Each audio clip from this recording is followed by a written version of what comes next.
La tatu, mimi nimshukuru sana Profesa, umeweka yale mambo manne vizuri, lakini nakuombeni kwa heshima na taadhima, ndugu zangu waandishi wa habari, ili nakuombeni nyie, naomba tafadhalini mkafanye research kidogo.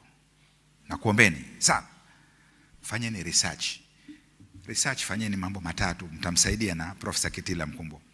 Research ya kwanza, top 10 trading partners with Tanzania. Ipo Wizara ya Fedha, ipo BOT website, ipo sehemu nyingi. Top 10 trading partners with Tanzania. Partners 10 wanaofanya trade na Tanzania. Nchi zote hizo mlizozitaja nyewe, sanctions na kadhalika, hakuna.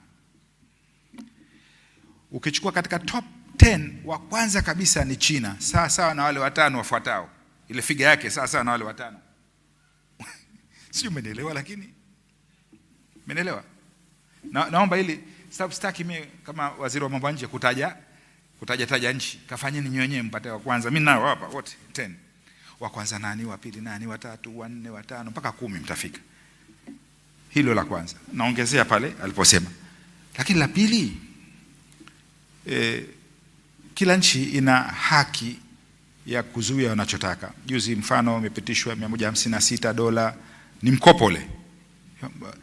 Sasa bandari ya Dar es Salaam pamoja na TRA figa zao alitangaza huyu mheshimiwa trilioni 4.3 mwezi wa Disemba 2025, nakumbuka. Trilioni 4.3 sawa sawa na bilioni 1.5 dola. Katangaza ka collect hapa nchini mkopo wa milioni 156 kwa miaka 5, na kule mwezi mmoja una collect bilioni 1.5. Change iko wapi? Muona, umecheka. Sasa hiyo research. Na kuombeni ndugu zangu waandishi wa habari, mambo mengine serikali yenu ikiwa inaulizwa, nyinyi ndio mko katika better position ya kujibu. Kwa very simple research unamweleza tu bwana, kuna hivi.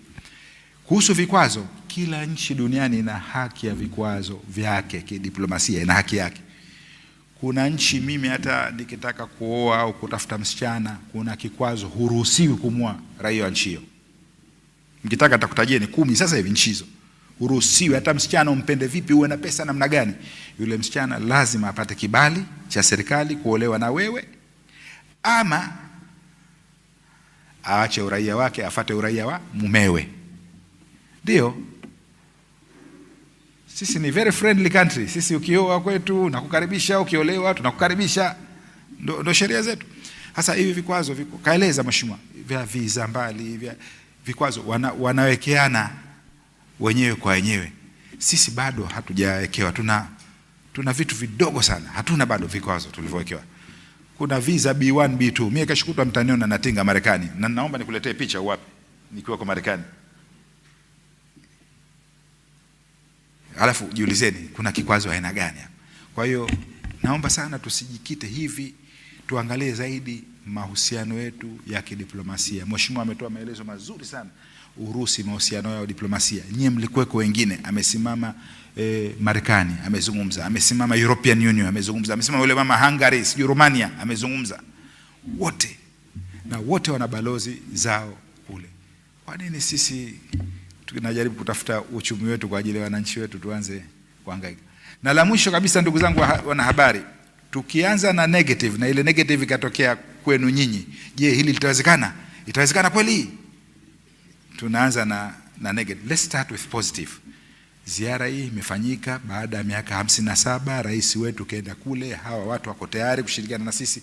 Let's start with the positive move. Tuanzeni. Na nyinyi ndio watu wa mwanzo. Ndio maana mnaitwa nyinyi mrengo walikuwa wasio rasmi 4. Nyinyi ndio watu wa mwanzo kutoa positivity katika jamii. Mimi nikushukuru sana. Msemaji, na kurejeshia mic yako.